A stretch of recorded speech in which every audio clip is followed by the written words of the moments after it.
What's going on, all you wild witch enthusiasts? Your two favorite ghouls are back here for 31 Days of Horror. And tonight, we're going to a sequel that was just released on Disney Plus, a movie that we, hold dear to our hearts. The original Hocus Pocus and the Halloween classic. It's kind of got a really big following over the years during Halloween and really one of the better Disney Halloween movies for sure. And tonight we're talking about the brand new Hocus Pocus 2. So the original was directed by Kenny Ortega. And this time around, we have the sequel 29 years later. We have the original Man, Sanderson Sisters. They look pretty good 29 years later, returning as the Sanderson Sisters. They come across this witch in the forest and they come across the book and then, fast forward in the film, how they became witches, how they all return. I liked how the movie began and it showed a look back on when they were young and what made them turn into how they are today as the Sanderson sisters, the witches that they are. Very cool. And to see, a character that would play two roles in the film too, as the preacher, and then later on as the guy in modern times too.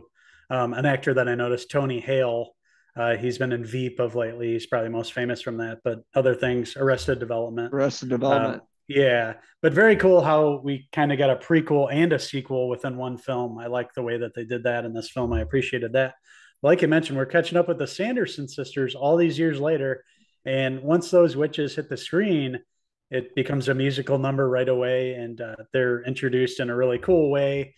And we're also introduced to some new characters, a couple girls, teenagers from high school, and how it propels the story forward going on within Hocus Pocus 2. Yeah, we're introduced to these characters. There's like a trio of them. One of their friends kind of starts dating a guy and is not part of the crew anymore, having to do with witchcraft. And they go back to the old Sanderson sister house, and that's a little gift shop. And they sell stuff, and it introduces a character in the movie, Sam Richardson. See all the stuff from the first film, with the book and the candle and everything. And he makes money off of this.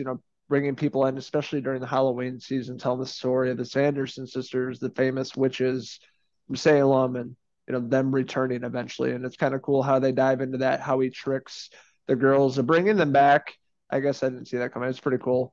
And then it really showcases the Sanderson sisters here, Bette Midler, Kathy Najimy, of course, Sarah Jessica Parker, all returning and really are bringing these characters back to life. Just watching them perform together. They still have the chemistry all these years later, and they're really funny. They have some really great bits together. And then modern times, like selfies and Walgreens and Yeah. stuff in modern times. But they have fun with those characters. They bring a lot of love. Yeah, I love seeing the three of them together. Like you mentioned, the Walgreens scene, instead of broomsticks, they had like a Swiffer, and one of them has the two Roombas that she's up in the air flying on. Very funny, bringing it into the modern times. But the three of them, they have a lot to beat. And, really, when you're thinking of Hocus Pocus, you're thinking of the Sanderson sisters, and they really perform well in this. They keep this movie, just above being just an average ho hum thing. It elevates it just how well they work together. Really had a great, it was great watching them perform together. They do some musical numbers. They do a lot of funny comedic bits. They haven't missed a beat all these years later. The only thing that I really didn't care for this time, unfortunately, were the newer characters. I thought this film, it should have taken a cue from movies like Maverick, where they, brought back, not only bring back the major legacy characters, but also bring back the supporting characters. Maybe bring back the original kids from Yes. the original film. That probably would have made it that much better. Unfortunately for me, the newer characters just didn't click too much with me. I'm being picky there, but I felt like the movie could have been elevated a little bit more, revisiting with them rather than just, seeing these new characters and having this new story. But I will say that, the nostalgia's here. They give you glimpses into the first movie here. It brings back that same kind of feeling Halloween time. So it's not like it was a total misfire for me. I just thought it could have been a little better. Yeah, same here. I thought the new cast just didn't really bring anything to the story. The really best parts are the Sanderson sisters, Billy Butcherson, Doug Jones returning as a zombie himself and actually talking a lot more in this film and Yes. helping out another character. Not spoiling too much, but yeah, he was really great. Doug Jones is always fantastic in ghouls and monsters and everything he plays, but he really sells his performance. and he was definitely one of the better parts of the film. But the new cast, not so much. Didn't really care for the two main actresses, and just it was kind of a bland storyline with them. Didn't really feel for their characters or have any chemistry, and honestly, I just wanted some legacy characters returning. I'm surprised they didn't bring Omri Katz back for this, performance as Max. And I was reading that they didn't reach out to him about the movie either. So I know he's not acting anymore, but I would have loved to see him return as like maybe one of the parents or something, and then trying to stop the Sanderson sisters. And even Danny, played by Thora Birch, I know she was filming something else during this time, but they do another one, bring him back. It would have been much better. Absolutely. I agree with you. Billy Butcherson, I love seeing him. Like you mentioned, Doug Jones, he got a lot more to do in this film. Another reason, this movie's elevated above average for me. It was a fun watch, really. I mean, I wasn't bored at all. A little over an hour and a half. It flew by, really. I had a good time with it, especially from the Sanderson sisters. Loved all their stuff.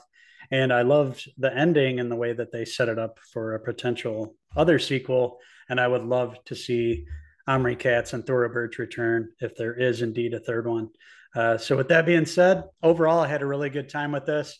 Minus the new characters, they didn't really do anything for me. I like Sam Richardson's character; he was good. He was probably the best out of the newer characters.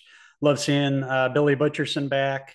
Loved all the nostalgia. They did a good job bringing some of the things back from the first film, but just a little, more to be desired for me. This one didn't give us something new and really super excited where I'm really hoping to go back and watch it again next year. It's just kind of like, it was okay. It passes for me. So with that being said, I'm going to give Disney Plus's Hocus Pocus 2 of 3 out of 5 witch hair pieces.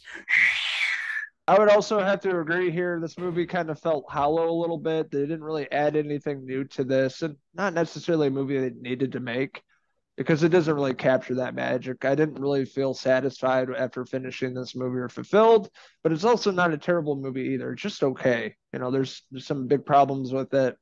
Some character choices and some of the acting not so good, but bringing some of the characters, the famous ones behind me back, was a really fun time seeing them all act together on screen again. And they really sold these performances like no time has passed. And I'd love to see them again down the road if they, go for another movie and hopefully bringing back some of the original characters to bring some life to the story. But overall, the set design was really great. Costume design was really fantastic. It felt much like Salem. Some scenes in the show kind of look like the movie Halloween Town. I don't know if you've ever seen it, another Disney movie, but it looked pretty similar. So wherever they shot, it looked pretty good.